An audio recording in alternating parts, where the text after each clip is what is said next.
this forum, I was reminded of something my younger sister once said.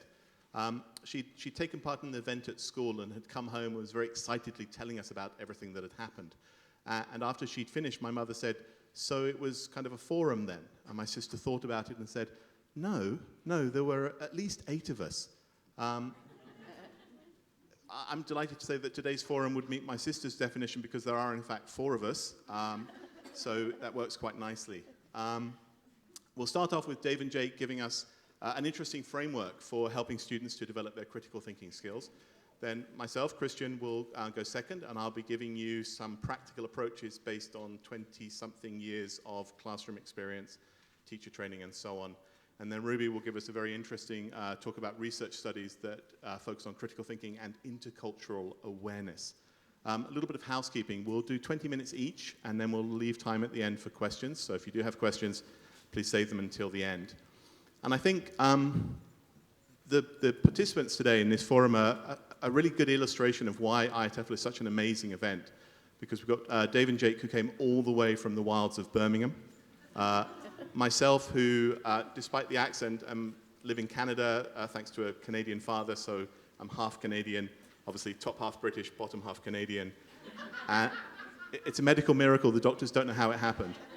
And then Ruby, who lives in Spain, was born in Mauritius, and is just telling me that she speaks like a dozen languages, and runs her own school in Spain. And if there are any Lancastrians in the room, it's the White Rose School, so you'll feel free to leave now. We don't want another War of the Roses. Without further ado, I will hand you over to Dave and Jake. Thank you very much. Okay, thank you, Christian. Not only do we have more than 8 people in the audience here, we're also being live streamed to a global audience of millions, apparently. So Dave and I are going to begin. We're going to talk about our framework for developing critical thinking skills, which is called the discerning student. A bit about our teaching context to begin. We both work at the University of Birmingham in the Birmingham International Academy, and we teach together on the foundation program, which is for pre-undergraduate students, on the academic and English skills course, and the entry requirement is typically IELTS 5.5. So these are the kind of students that we've been working with in trying to develop their critical thinking skills. So to outline, we're going to describe our framework, and we wanted to make it kind of practical to give you some ideas that maybe you might use in your context to encourage your students to think critically. So I'm going to give us a little example from one of our students, and then Dave is going to talk through the different skills that we identified as being useful for students. So just to start, I'd like to just show you this picture that comes from one of our students' presentations. They were asked to research health in Birmingham. And I saw this picture, and I thought, something's not quite right about this picture. The first clue is the source there, the American Heart Foundation. I started to think, I don't really recognize that place. And then went on to see the students' content. Okay, apparently the city is founded in 1871. I thought it was older than that. I didn't know that my city was called the Magic City. But apparently it is Alabama's most populous city. And like many areas of the Deep South, I thought it was in the West Midlands. So I think this example really highlighted to Dave and I the way students are not always accessing their critical thinking skills. So this student has just gone online, searched for the first thing about Birmingham, and they haven't noticed that that skyline isn't in Birmingham. So Yeah, so we thought, well, this is an example where they're not accessing those critical thinking skills. And we identified a number of different skills that we thought would be useful in this framework. Just to give you an idea of what Birmingham actually looks like, it's like that. So much more attractive than Alabama. Okay, so Dave is going to talk us through the discern framework.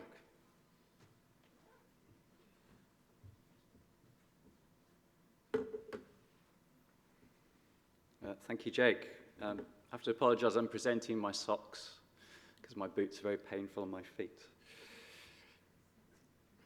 Okay, so to address the issues that Jake's already introduced, we're going to show you a model for developing critical thinking skills. So I suppose our ideal is the discerning student. So we've called the framework discern, and it's a kind of mnemonic. We've seen a few mnemonics already at this conference.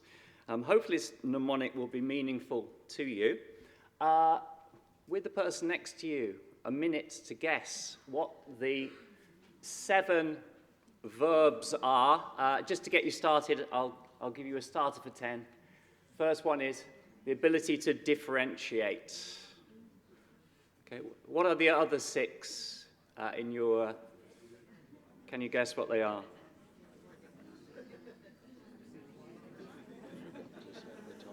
So that's probably about 4 or 5 minutes. Quality introduction. Got numerous slides.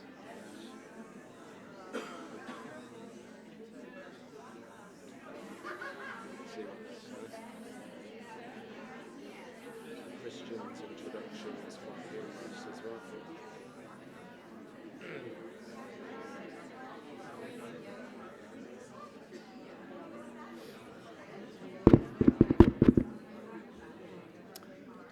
Okay, so I stands for, thank you, some great suggestions. Interpret. S stands for select strategies. So being strategic. C stands for critic. Okay, it's a bit of a cheat. Is critical. It's not a verb, is it? E, correct. And R. Somebody said reflect. And N. What did the student not do when they, in Jake's presentation? Right, that lady said. They didn't notice that the skyline wasn't Birmingham, England, it was Birmingham, Alabama.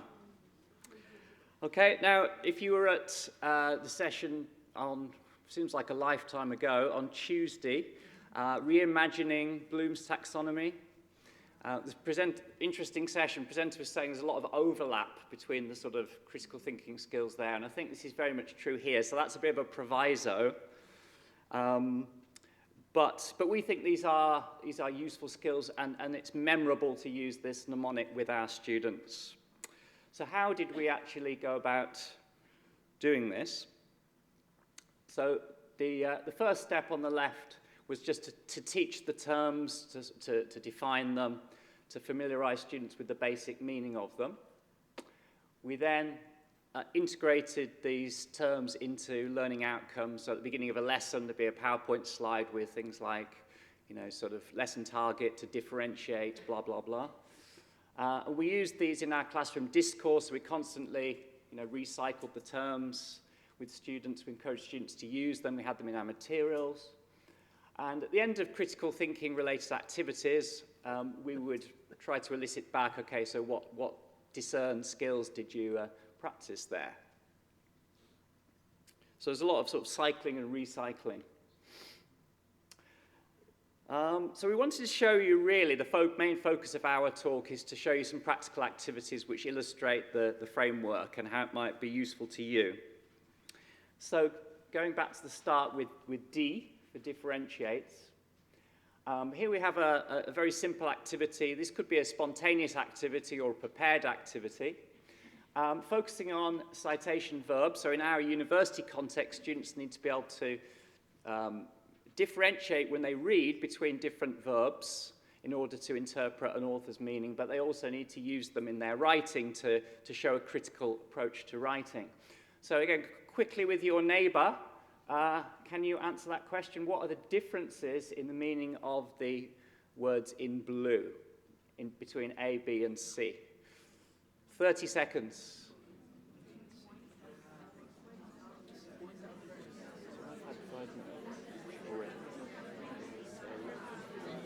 Probably need to keep the time for these things shorter.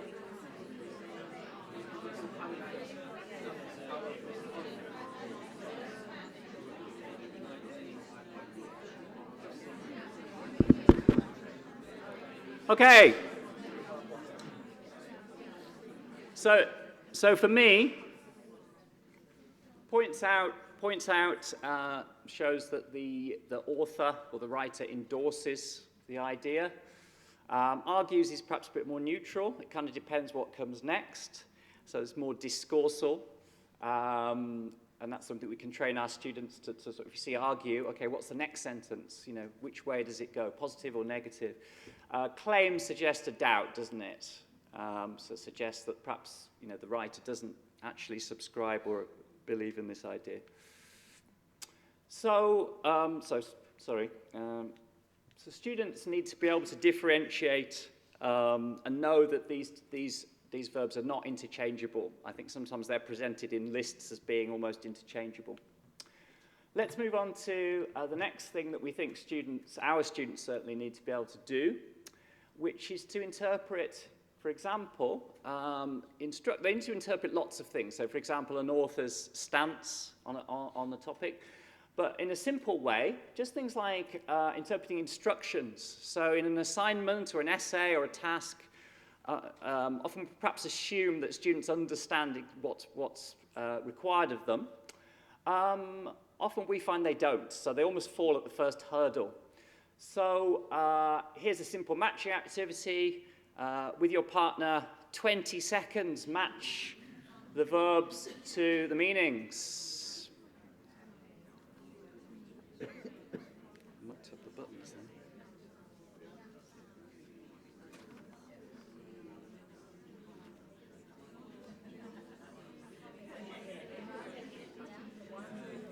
I think we're doing all right for the time.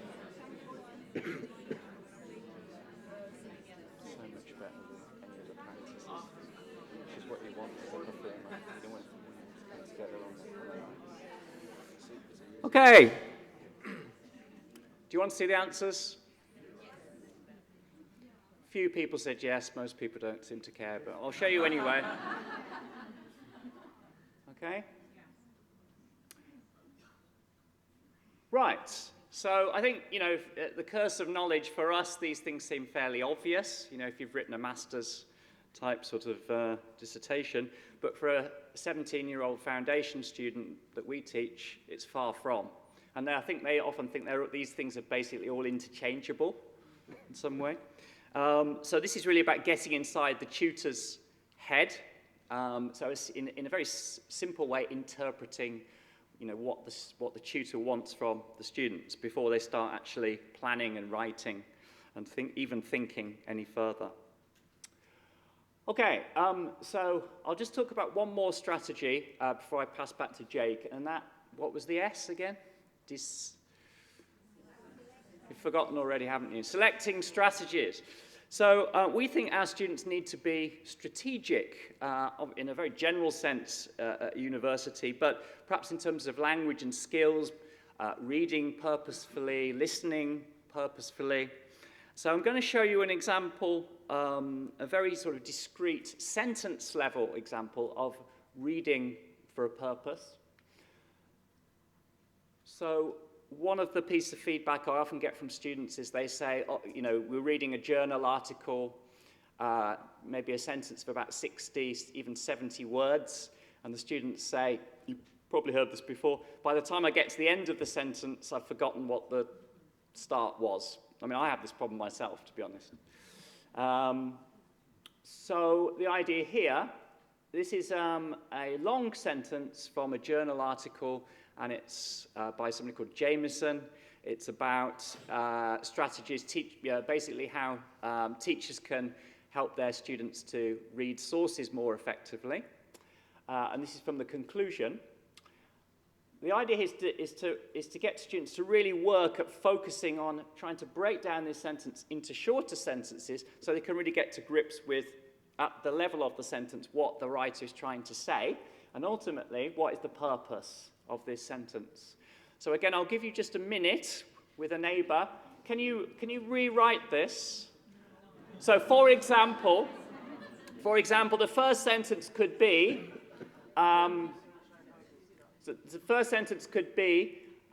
sophomore writing courses, so second year writing courses, have several goals. Okay, so really simple, short sentences.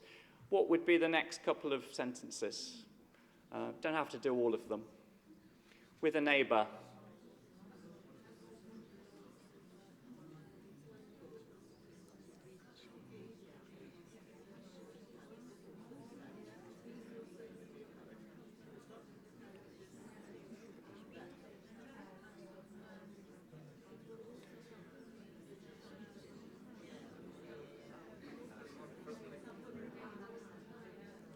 Okay, we are a bit short of time, so it's just to give you a flavour, but it's quite challenging, isn't it?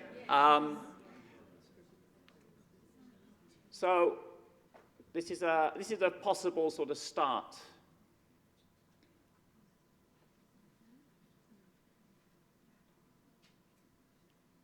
Okay, so these students linguistically can be quite high level, but they sometimes lack the strategies. Okay, so the purpose of this sentence really was to discuss the implications of the research findings. Okay, so we read for a purpose, and we can train our students to be strategic and encourage them to read for a purpose and use strategies like this. So I'll pass back to Jake to continue. Yeah, so we're up to C, which was... Yeah, to be critical. One way, often our students don't have confidence in giving their own opinions, and they find it hard to question other authorities. And one way we want to do this is by showing them contrasting viewpoints on a controversial topic. The example we've got here is a small news story some of you may recognize. So here would be one rather sort of positive stance that seems to have quite a positive view of Brexit from March 2017, whereas March 2019 is not quite so positive here. So by showing this to students, can get them to see there are different viewpoints. Another example is taken from the European magazine recently, describing John Bercow as one of the few heroes of Brexit, whereas the Daily Express online calls him a destroyer and likens him to Humpty Dumpty. So here it's really easy for students to see there's completely different viewpoints, and encouraging them to kind of question, well, which one do you kind of side with? And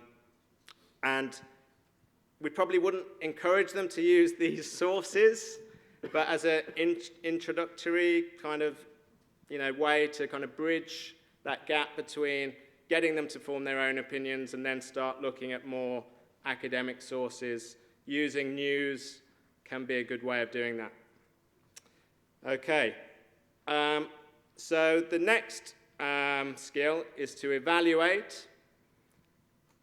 The task that we have done here is familiarizing students with grading criteria of various tasks and then giving them example student work and getting them to evaluate it, so to match feedback or grades based on the grading criteria. So if we can encourage them to take a kind of evaluative, critical eye to their own or their peers' work, hopefully this could be useful. Reflect. One way we would do this would give students frequent reflective writing tasks. And here you can see one of the students that Dave insisted I put this one in the presentation here. So we can see they've actually used a couple of the terms in strategies and critically.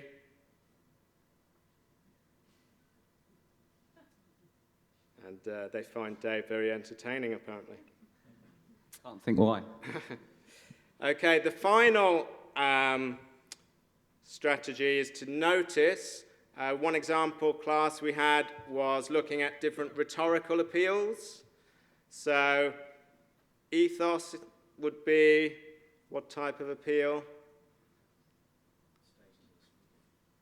Yeah, so the status, I guess, appeal to authority. So this could be using referencing, citations. Okay, so we might do this in terms of academic context or even in advertising, maybe using a famous person. So we're familiarizing students with these different rhetorical appeals so they can begin to think, well, what's going on here? So logos would be, appeal to logic, maybe using some data or statistics. Pathos would be more of an emotional appeal. So we'd probably want students to recognize these emotional appeals and see it as a warning that perhaps, what's going on here? Why am I feeling this way? And if they're able to recognize and notice these different appeals, it can make them have a more kind of critical view. So we had a project students had to write about increasing the rate of organ donors. And one example was we showed them this film which used a lot of pathos. And we encouraged them, can you recognize the use of the music, the use of children to kind of appeal to people's emotion? And by giving them this example, hopefully they could begin to be a bit more critical and notice these different arguments. Okay, so to wrap up, I'll pass back to Dave.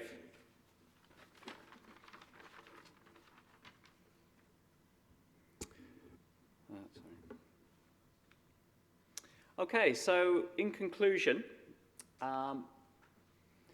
we'd encourage you, as we've done, to use the language of critical thinking in class and to encourage your students to use it. So teach it, recycle it, use the lingo. Also to try and plan opportunities for critical thinking. So this can be in a lesson planning type way, but it can also be spontaneous. So as Jake's just said, encouraging students maybe to question their response to a video and to take that further. Inspire your students to be a bit more discerning, to think about things more deeply. And last but not least, of course, make sure your students know the difference between the West Midlands and the Deep South, which we think is very important. Okay, so if you'd like to know more about an action research project that we did on this theme, we did publish an article a few months ago in the Inform Journal, which is a British Foundation level journal, and you can read the article that we wrote. Thanks for listening.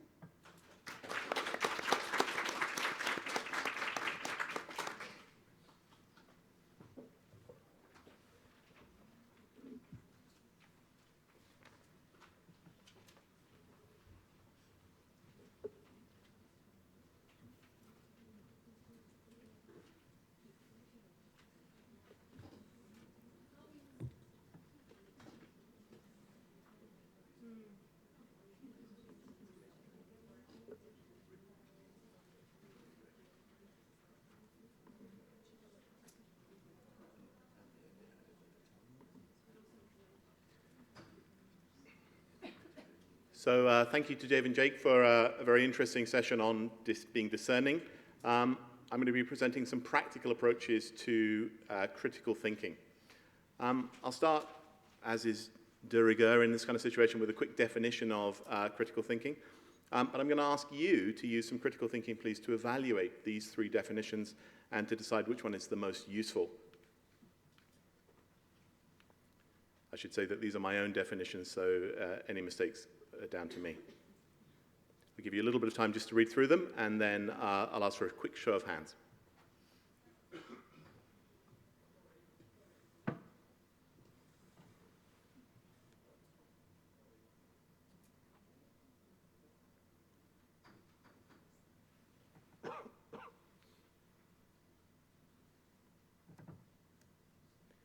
So does anybody feel that number one is the most useful? One or two people. Number two? One or two people. And number three? Yeah, I suspected as much. I used my critical thinking to assume. I think the first definition focuses on the type of thinking that we need to do. Clear thinking, logical thinking, open-minded based on evidence. The second definition focusing perhaps on why we think critically. We're doing it in order to do something, say something, believe something. And the third one kind of combines those, what type of thinking it is and the purpose of the critical thinking. Depending on your context, any of these definitions might be valid, but I suspect that in most contexts, the third one is the most valid, the most useful. You can relax, by the way, this is the only interactive element I have. You're good for the rest of the session, okay? Unlike with Dave and Jake constantly throwing things at you, just relax, you're fine. Putting it in a little bit more context, critical thinking, if you do any kind of reading about this topic, you'll come across these key 21st century skills, which are supposed to be necessary for English language learners, but of course are necessary for everybody. But I'm going to be focusing on English language learners because IATEFL, right? So these four key 21st century skills are communication, collaboration, creativity, and our old friend critical thinking, collectively known as the 4 C's. Again, if you do some reading, you'll come across the 4 C's, the 5 C's, the very poetic 7 C's, and I'm absolutely convinced that someone out there is trying to come up with an 8th C and hoping that it will bring them fame and fortune. We will see. So we know what critical thinking is, but why is it important? It gives us the ability to discern, a nod to my friends in the corner there, and if we want to be a little bit more traditional, a little bit more familiar, we can talk about the sub-skills of critical thinking. Things like predicting, analyzing, inferring, defining, classifying, relating, and I'm wondering if I should stop now so that everybody takes a photo and then keep going, just to annoy you, sorry. To identify, to compare, to evaluate, to synthesize, to reflect, and of course to wonder, as in I wonder if I've missed any from the list. We know all of those elements of critical thinking, all of those sub-skills, but why? Why do we need to think critically? There's an awful lot I could say about this, of course, but I thought what I would do is present 2 pieces of evidence as to why critical thinking is critically important. Here is Exhibit A, and here is Exhibit B. No further commentary required. The scary thing is how difficult it was to find photos that didn't look so. Anyway. So we know what critical thinking is, we know why it's important. What are some issues with critical thinking? From a student's point of view, critical thinking can seem hard, and there's a number of reasons for this. To some extent, students get relatively little practice with critical thinking in the English language teaching classroom. It's not one of the major skills that we cover usually.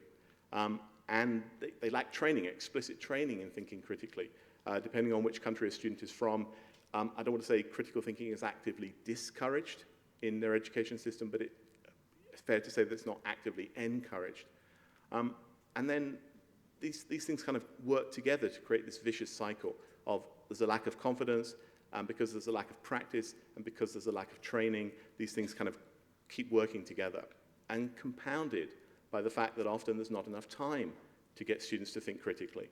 We're under sort of constant time pressure to get through the material, and that can make it more difficult to think critically. And then critical thinking tasks may lack accessibility. This is one that's sort of close to my heart because these days I'm mostly just writing textbooks, and part of my job when I'm writing exercises is to make activities accessible. And my editors are constantly drumming this into my head. And by accessible, it means that when you look at it on the page, it should be fairly straightforward what you're supposed to do. And when students are actually doing the exercise, there shouldn't be too many obstacles to them feeling that they've got the answer or that they've understood, because we want them to get this feeling of, I'm making progress, I'm improving. And I think that's absolutely valid. But the whole point of thinking critically is that it's not necessarily accessible from that point of view. It's not necessarily easy.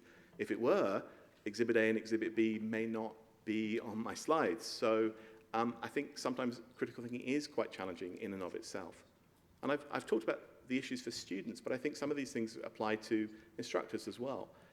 I never received any in-service or pre-service training related to critical thinking directly. I don't always have confidence that I'm thinking critically in the right ways. I lack the time to do everything, let alone think critically. So I think these can apply to all of us as well. So how can we help students to think critically?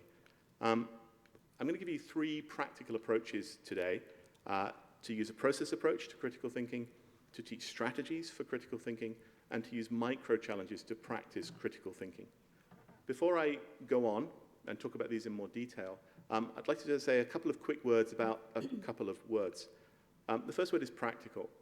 My background in this industry is about 27 years of teaching, teacher training, curriculum development, materials writing, e-learning. I was a director of studies, I was an academic manager, I was a marketing manager, I ran my own school, I've written test items, I've been an examiner, which didn't leave a lot of time for research. So this is very much the sort of anecdotal talk, I did this and this worked for me, make of that what you will. And this word approaches, in our industry we sometimes use this word with very specific meaning, like the lexical approach. I'm not giving you an approach in that sense. Approaches here means literally something that one can do in the classroom. But 3 practical things that one can do in the classroom wasn't a great title, so I went with something a little bit shorter. Let's look in more detail at these 3 things. To use a process approach to critical thinking. We commonly teach skills, reading, writing, and so on, using a process. And I think in most cases that's absolutely the right thing to do. So why not take a leaf out of that book and do the same thing when we're teaching critical thinking, or specifically the critical thinking sub-skills?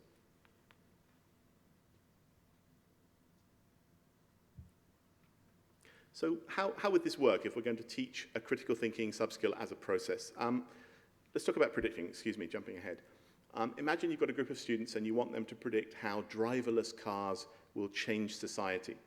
There's a lot of talk these days that driverless cars are going to become ubiquitous 10 years, 15 years from now. So how's that going to change things? Let's break this down as a process and help students to understand how they could do this.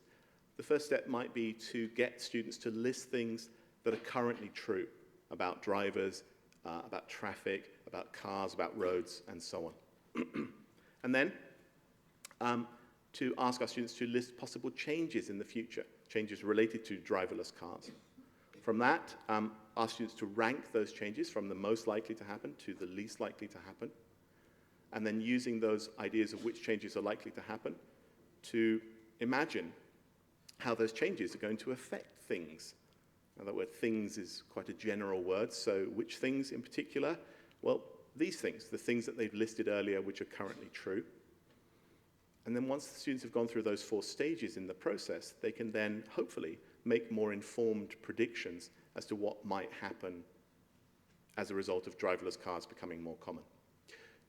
I know, prediction is not the most difficult critical thinking sub-skill, I get it, and this may not be the only, certainly not the only approach that one could take if we're creating a process, but I really just wanted to sort of show you a quick illustration for how this might work if you were to break things down into a process. Why? Why might we want to do this? Well, the first one is that tasks that require critical thinking simply become easier because instead of this sort of amorphous critical thinking task, it's now a series of clear, discrete steps that students can undertake. And instructors can control the difficulty level of any task because they can break it down into more or fewer steps. If there's a relatively straightforward task, you may just say, let's just do it. If it's a little bit more challenging, maybe you want to come up with 2 or 3 steps. If it's more challenging still, 5, 6, 7 steps, and so on. You guys are smart, you get the idea. And one thing that I'm going to be doing throughout here is that I've used this word any, because I believe, I hope, that what I'm sharing today is sort of universally applicable. Regardless of your context or the level of your students, these are ideas that you can plug in, adopt, or adapt for any classroom situation if you need to do a little bit of critical thinking. And finally, the students get a confidence boost because there's lots of little victories along the way. Again, instead of this amorphous think critically task, it's now we'll do this, and then do this, and then do this. These sort of bite-sized chunks that are a lot more manageable. Moving on now to the second of these sort of practical approaches is to teach strategies for critical thinking. A strategy for today's session is a plan or a method that helps you to achieve a goal, especially to achieve the goal more effectively, more efficiently, more quickly, more whatever. Choose an adverb, really. And I think we use strategies in almost every aspect of daily life. Cooking, parenting, working, driving, and so on. I lied, actually. There is one more interactive element, and it's coming right now. How many of you have kids? And how many of you want your kids to eat more vegetables? Keep your hand up. And how many of your kids resist eating vegetables? So how many of you cut the vegetables really small so the kids don't notice they're eating them? Okay, a few people. So this is clearly a cooking strategy and a parenting strategy.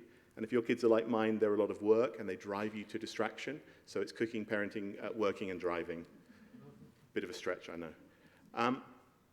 So if we've got this idea that strategies are helpful, why not be explicit about it? Why not teach them to students to help them develop their critical thinking skills? So what is a strategy? I will give you a strategy for coming up with strategies. A meta-strategy? No. I think a strategy needs 3 elements. It needs to be simple to explain, simple to understand. I think it needs to be effective. If we're telling students that this is going to help them, it kind of needs to help them. I'm traditional like that. And then it needs to be actionable, by which I mean students can do it wherever they are, whatever their level is. They don't need preparation or planning or equipment or resources. They can just do it in that situation to help them. And because mnemonics and acronyms are a very helpful way to remember, and because visual images that tie into the acronym are even better, I've given you an acronym with a little flashy animation. So let's look at an example. And again, this is a very simple example just for illustrative purposes. I'm not suggesting that this is going to rock your world, but it will give you an idea of what we could do with strategies. And here's a conversation between 2 people, and apropos of absolutely nothing, they are talking about voting. So, which way are you going to vote? I don't know. It's a difficult decision. And when you have to make a difficult decision, which can involve critical thinking, sometimes it's effective to put yourself in another person's shoes, to ask, what would this person do? And that can help you to make a decision. Because when you make a decision in a vacuum, without anything else to bounce it off, it can be more difficult. But if you think, well, what would Bob do? Well, Bob's an idiot, so he probably would do this. I'm not going to do that. I'll do something else. Or what would Sarah do? Well, Sarah's really smart. She always thinks about it carefully. I might do the same thing. Sorry for any Bobs in the room. So let's see how this might work. So which way are you going to vote? What would Ben do? I'll vote yes.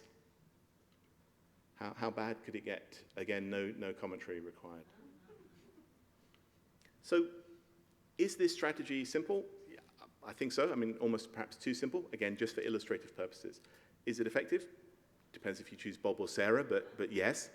And is it actionable? I believe so. In any kind of situation, I think students could use this. So what are the benefits of this? Well, strategies give students the feeling that they have a tool that can help them deal with any kind of challenging task. And I'm of the opinion that IKEA would not be nearly so successful if they didn't include that little tool, the angle thing in the box. You can probably tell that I'm not the person who puts together IKEA furniture by my use of angle thing. I believe there's a correct name, but my wife would know it. And once again, it's possible, I think, to come up with strategies for any kind of task that requires critical thinking. If you're struggling to come up with strategies yourself, Google, as always, is your friend. And perhaps the most important thing from my session today is that instructors look intelligent and great when they give strategies to students. You know, that look of happiness on a student's face when you give them a strategy. They don't know yet that it may not work. They feel the possibility, and that's a nice feeling. So the final thing I'd like to share with you today, some micro challenges that can help our students to develop critical thinking skills. ELT textbooks will sometimes label a task explicitly as a critical thinking task. And that's quite helpful because it tells the students, it tells the instructors, some critical thinking is now going to be required. I like to think of it as sort of a warning label. But in real life, there ain't no labels and there ain't no critical thinking tasks, right? You know, you don't ask your friend, what did you do at the weekend? Well, yeah, I thought critically for a while and then I went to the pub. You know, critical thinking is part of what we do in almost any task, but it's usually not the task itself. So let's take advantage of that. Let's bring critical thinking in as a much smaller element of other tasks that we're already doing. For example, I'll share with you 3 very, very common classroom situations and look at how we could add a micro challenge to add some critical thinking. What is the answer to question 3? We might ask our students. Fine. And to add some micro critical thinking, well, why is it the answer? How do you know it's the answer? What's wrong with the other answers? How could you change answer A, which is wrong, so that answer A is in fact right? Going even further, how could you change the listening script so that answer C is now the correct answer? These questions all require critical thinking in different amounts, and some of them I think are particularly important because they require critical thinking about the language. We're asking students to think critically about the words that are on the page or in the script or in the book, and that's quite valuable. There's a kind of double benefit going on. Students are getting critical thinking practice. They're also analyzing the language, and I've done a lot of test preparation work, and this is very effective for helping students to build their knowledge of English and their effective use of English. As a sort of an aside, questions themselves are an excellent tool for getting at critical thinking, for getting people to think critically. There was a talk earlier this morning, in fact, about using questions to think critically. Otherwise, I would have gone into a little bit more detail, but I thought I didn't want to reinvent the wheel. Second activity, students have read a text, you want them to write a summary, of course. And summarizing involves critical thinking anyway, but we could add a little bit more. Perhaps we want them to produce a summary for a child. Now students are having to think, what would a child know? What would a child need to know? What kind of language would a child understand? They're putting themselves in somebody else's shoes. And I didn't use the word write a summary, I said produce a summary. So now there's critical thinking going on. What is the best way to produce a summary for a child? Does it have to be written? Could it be an illustration? Could it be an acted out role play, for example? If we're getting this as a collaborative task, there's not only more critical thinking going on, but quite a lot of nice emergent language is coming out because students are having to be creative about how they do this.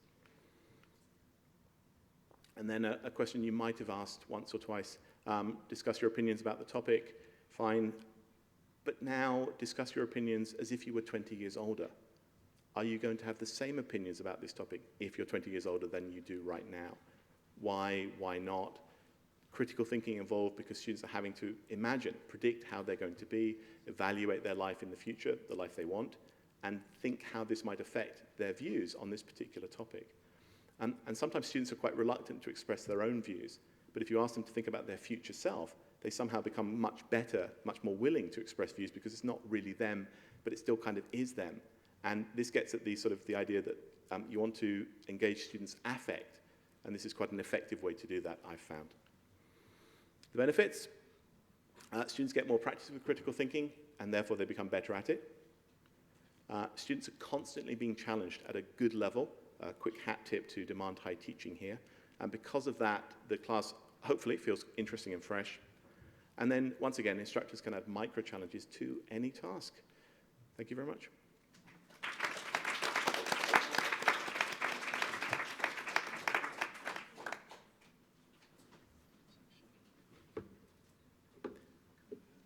Ruby, over to you.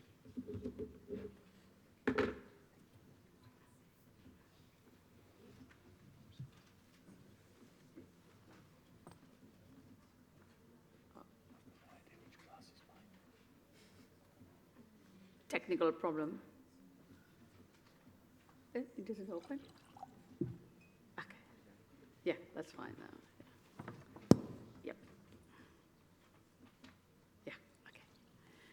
Hello, everybody. Are you still awake for more critical thinking?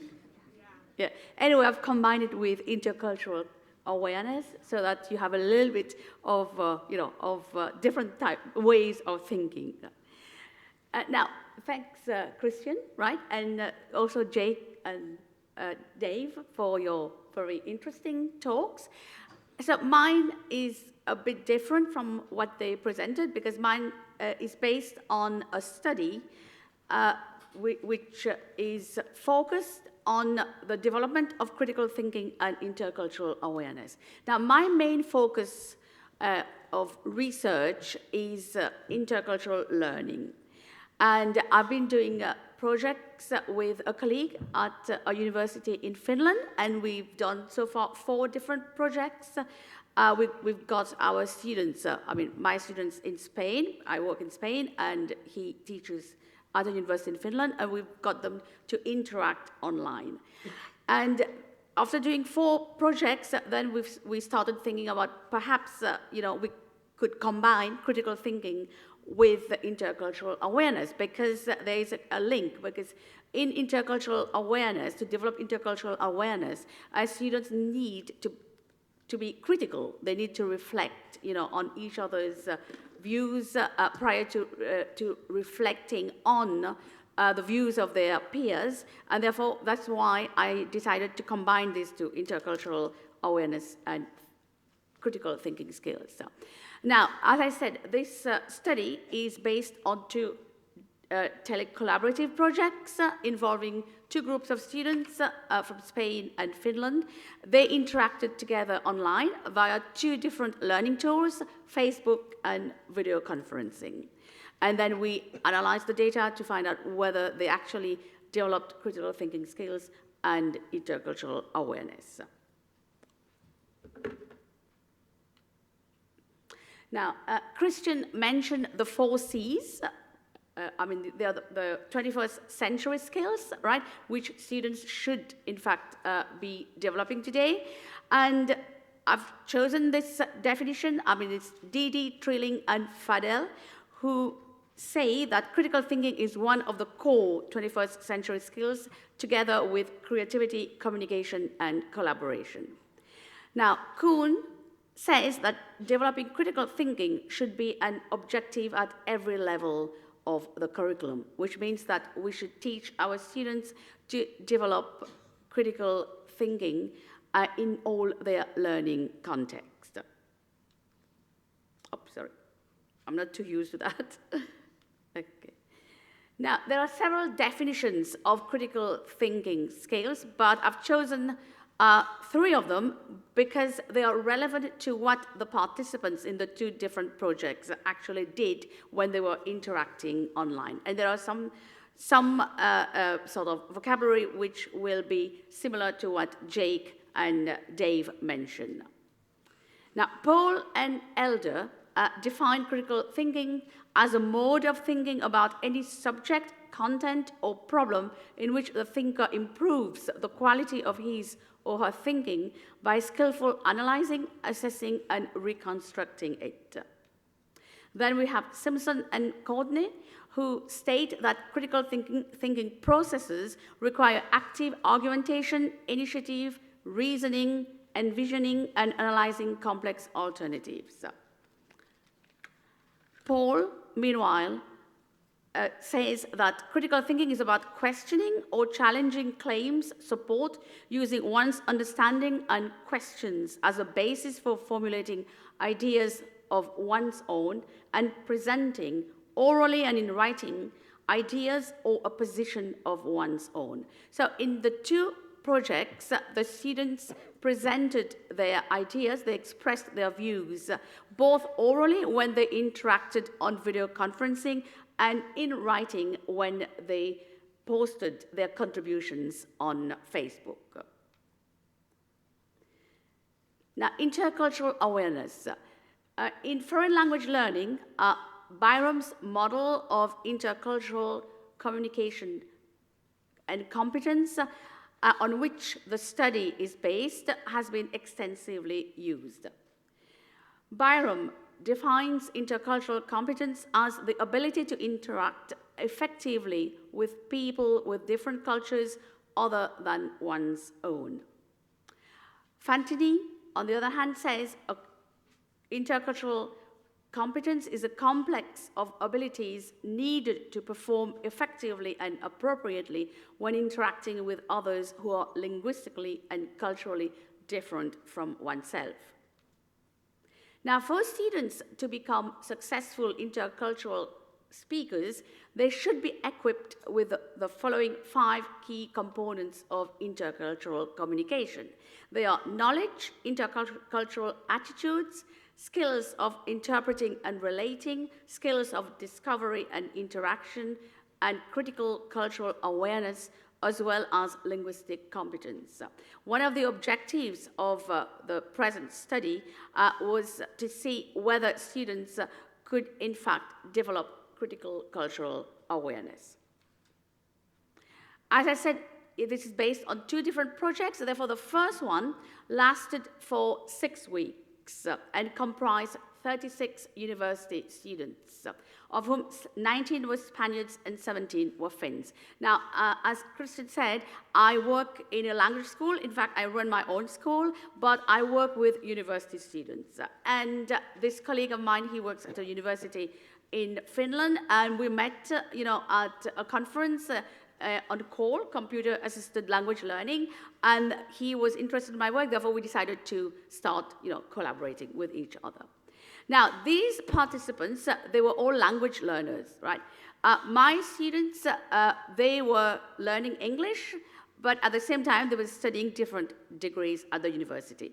While the students from Finland were learning not English, but Spanish as a subject in their degree course in business and management. And they belonged to the age group 20 to 35, so we established a lingua franca, that is English, and their levels varied between C1 and C2 on CEFR, the Common European Framework of Reference. They had to perform 6 different tasks, and we used the platform Facebook. We had strict private settings, which means that access was restricted to only the participants and us, the 2 tutors. It was a task-based project, and the activities were assigned on a weekly basis. So the students worked in groups of 3 to 4, and they were expected to exchange their views on several issues relating to cultural traits. Now, the mode of communication they adopted was asynchronous, which means that they had time to think about their thoughts before they posted their contributions on Facebook, and they could also work in their own time and at their own pace. Now, the tasks were included in the course, but they were not graded. The second project was conducted a year later and was very similar to the previous one in many aspects. For example, it also lasted for 6 weeks. The age group were very similar. It was the same, lingua franca, English, with very similar levels. But we had a smaller cohort of participants. We had only 28 students, and of whom 11 were Spaniards and 17 were Finns. And as well, they were all language learners, IATEFL and Spanish language learning. And this time, we chose Adobe Connect, this application, which is a video conferencing application. And again, it was like task-based. They had to do the activities on a weekly basis. They worked in groups of 3 to 4. They exchanged their views again on different cultural aspects.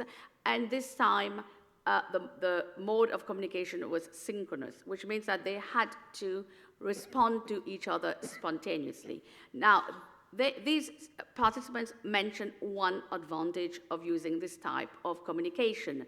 They could clarify responses instantly, which is different from when they communicated via Facebook. In that case, responses usually tend to be delayed. Again, the tasks were included in the course, but they were not graded. Now, what goals did these participants have in order to participate in these two different projects. Now, the Finns were very keen on finding first-hand information about Spain and its culture because they wanted to enhance their Spanish learning experience. But why do you think the Spaniards would really want to communicate with the Finns when they had usually nothing in common? But they had a good idea. Yeah, they wanted to find out about Finland and its culture because they might consider Finland as the country where they would like to do their Erasmus program. So as you know now, students around Europe, they do Erasmus, they go on the Erasmus program. Therefore, they wanted also to find out if they could choose that country. Now, these are the online tasks that they had to perform. They had to talk about university education. They had to upload newspaper articles about current issues, and also they had to comment on them. They discussed stereotype ideas because in learning, in cultural learning, we always talk about stereotypes. So then they also had to interview each other on an issue they could choose among religion, environment, politics, and so on. They also talked about a popular festival or tradition, and finally, they had to describe their favorite film, book, poem, or place of interest. So we did find certain topics that would help them to look at different traits relating to culture. Then, this study adopted both a qualitative and quantitative approach. We gathered data from several sources. We had to read 424 Facebook posts, which was quite taxing. It was tedious, it was long, but we did it.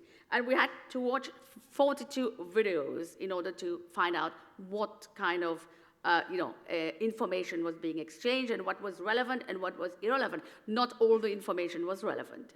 We administered questionnaires at the beginning and end of the project, to find out what the students expected out of these projects, and at the end, whether their expectations had been met. Upon completion of the projects, we interviewed each one individually. Then they also filled in a survey questionnaire based on the Likert scale from 1 to 5. 1, I strongly disagree, and 5, I strongly agree.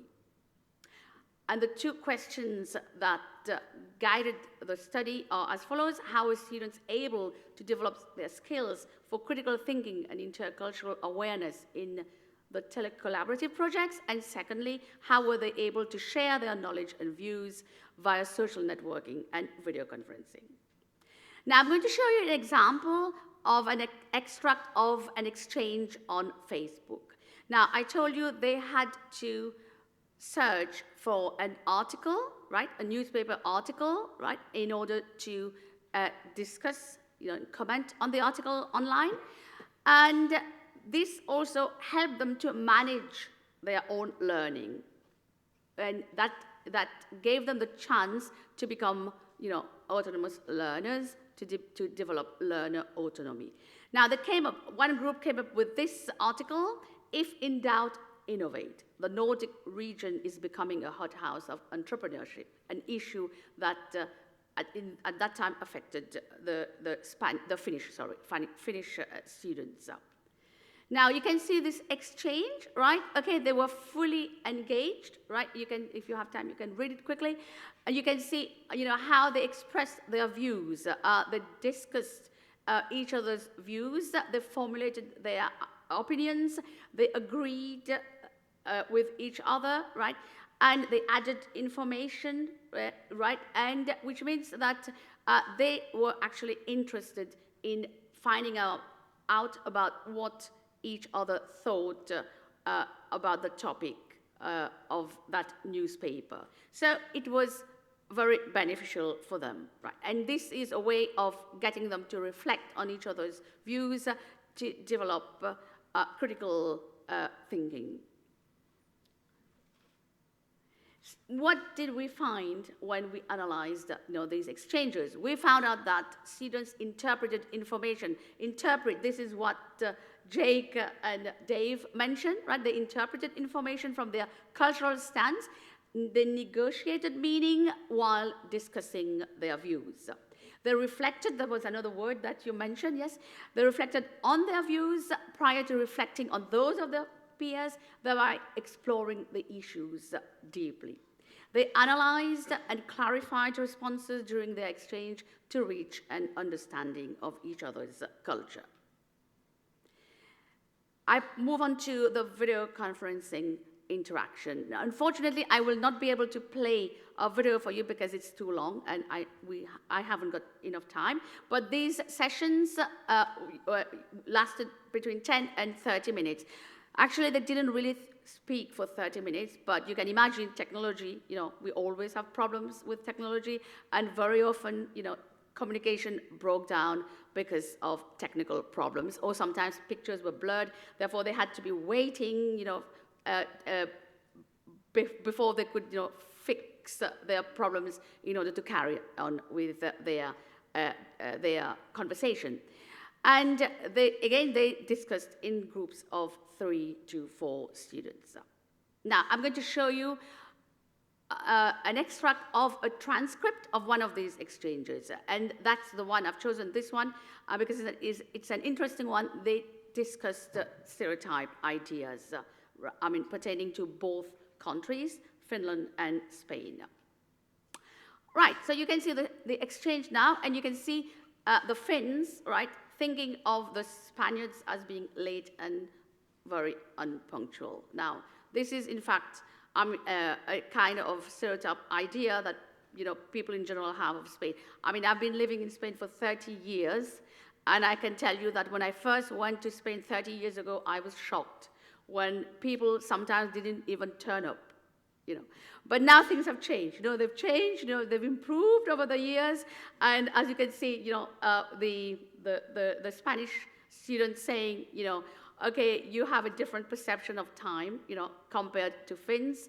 Okay, and so the Spaniards are not so unpunctual, which means that if they have to work or if they have to attend classes, they do make an effort to be there on time. Okay, you can imagine if you arrive late at work every day, you may be fired. Yeah, so that's they got the point. Yeah, and the Spaniards thought of the Finnish as being introverts, right? And again, you can see the reaction, and then one of the Finnish participants saying, what is important is to try to get to know someone first and not to judge them beforehand. So very often we have preconceived ideas, of countries, of people. Therefore, it's very important, to really get to know people, through talking, through discussing ideas before we actually draw our conclusions. And then finally, one of the participants said, it's always very good if you can visit the country, which is true. And today we know that our students have the facility to travel a lot, and then they can find out a lot of information by themselves.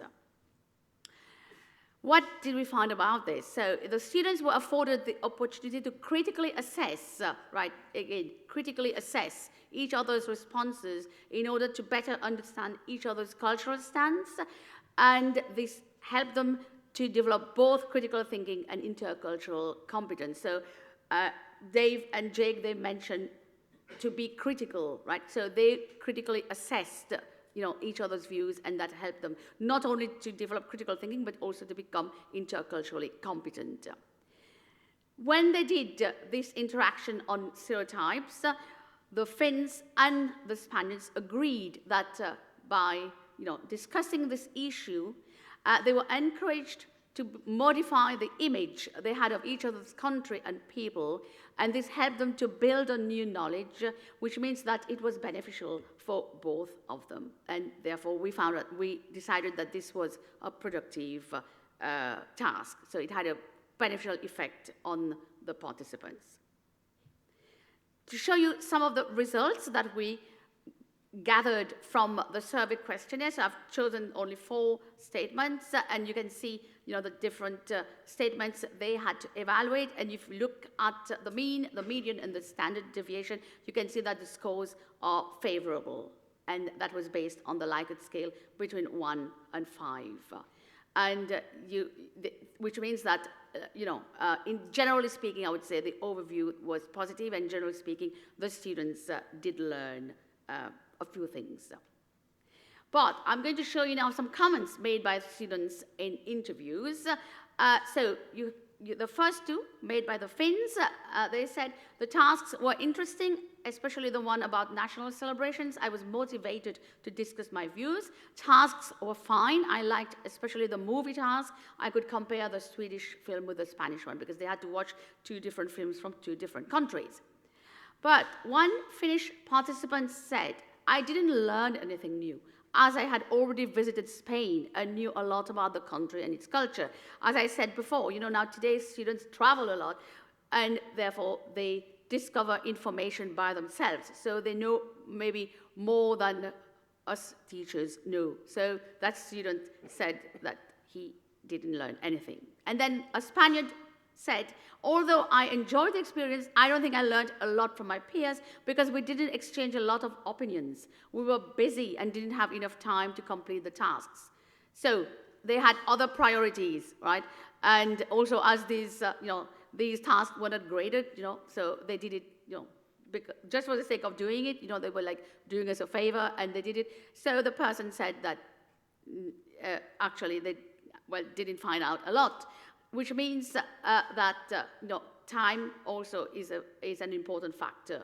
We should give students more time to be able to complete their tasks properly.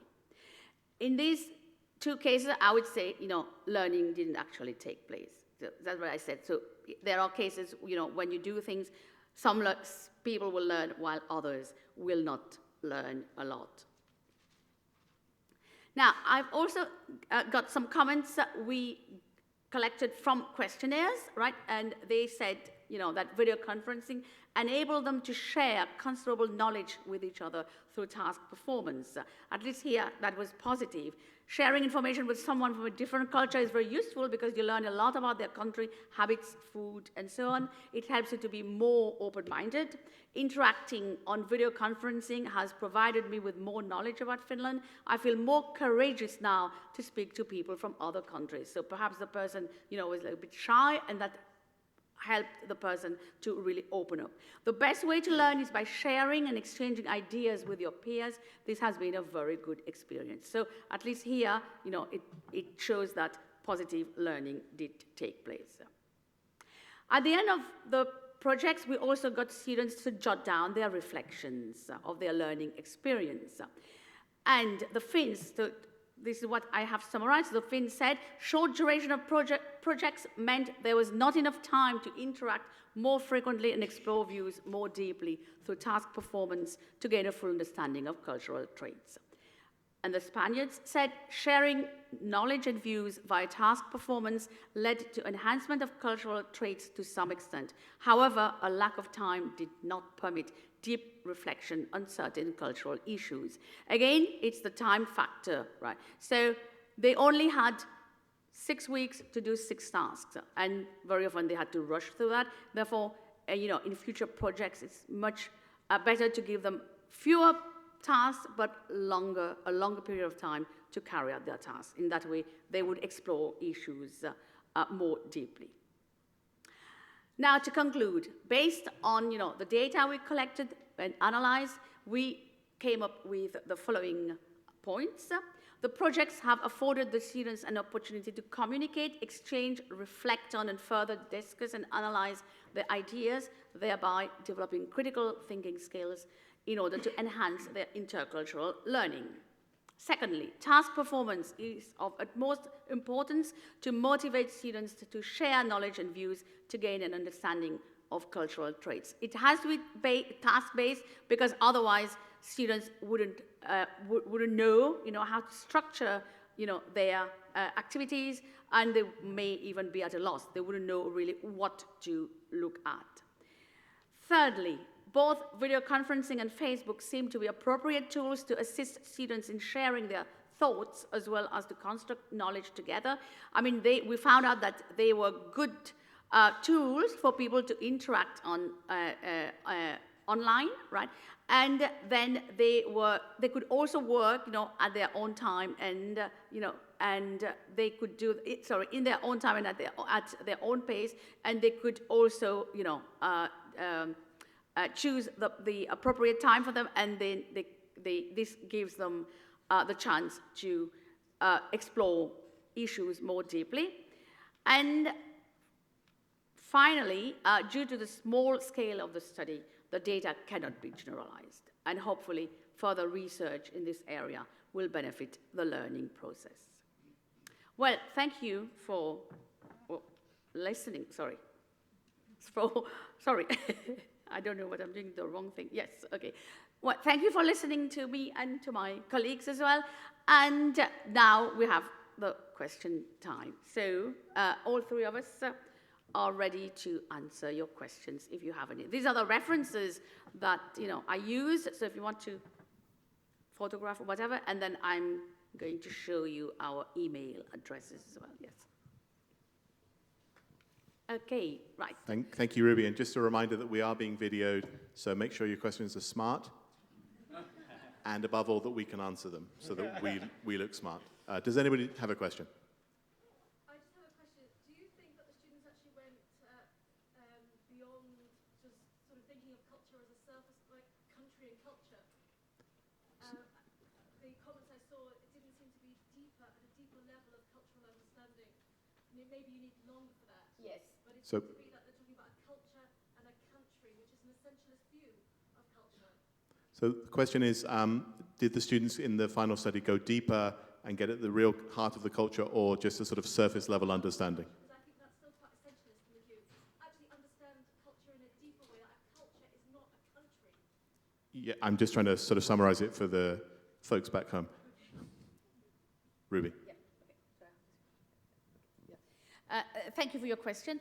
Now, the thing is, I think country and culture are interconnected, right? So if you look at the country and you look at the culture of the country, because culture changes from country to country. Even the way we think, the way we do things would change. But we also have similarities, and the culture, the students and the students, they also share a culture. Yes, that's true. I do agree. I mean, they do share, well, I would say probably they share common interests. Yeah, okay, rather than real culture. And I would say, okay, yes, they didn't have, they didn't have time to explore issues deeply, but in that case, I would say that learning remained at a superficial level, yes. But that's, as I said earlier on, I mean, time factor is important, right? The more, time they take to discuss or to exchange or to reflect on something, the better they would become in terms of learning. Yes. Thank you. Any other questions?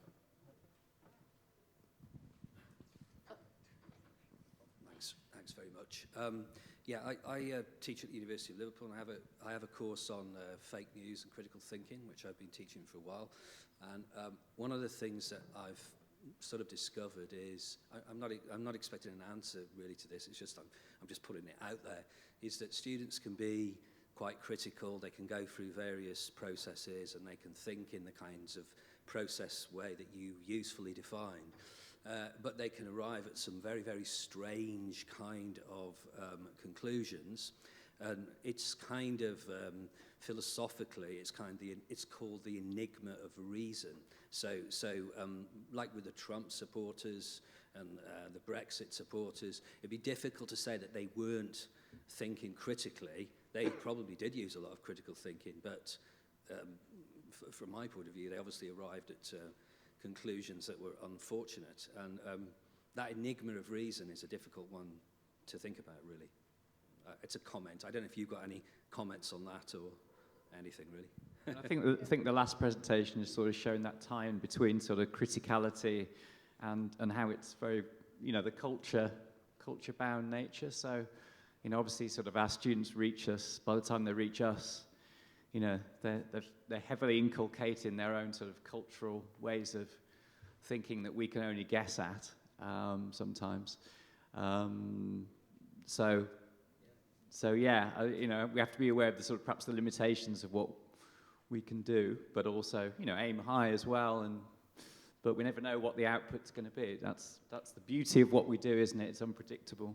So. I'm using my critical analysis to assume that you guys are hungry, so thank you very much.